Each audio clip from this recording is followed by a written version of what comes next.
Hi, in front of me is Samsung Galaxy A03s, and today I would like to show you how you can download and apply animated like wallpaper called Magic Fluids. Firstly, go into Play Store. Now click on the search bar and type Magic Fluids. Then download this app from this developer and open it.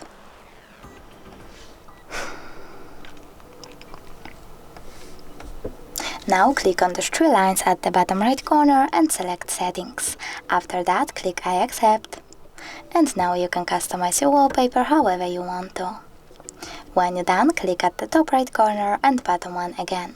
But this time choose Set as Live Wallpaper, click on Set Wallpaper and decide if you want to see it on home screen or home screen and lock screen by clicking on one of those options.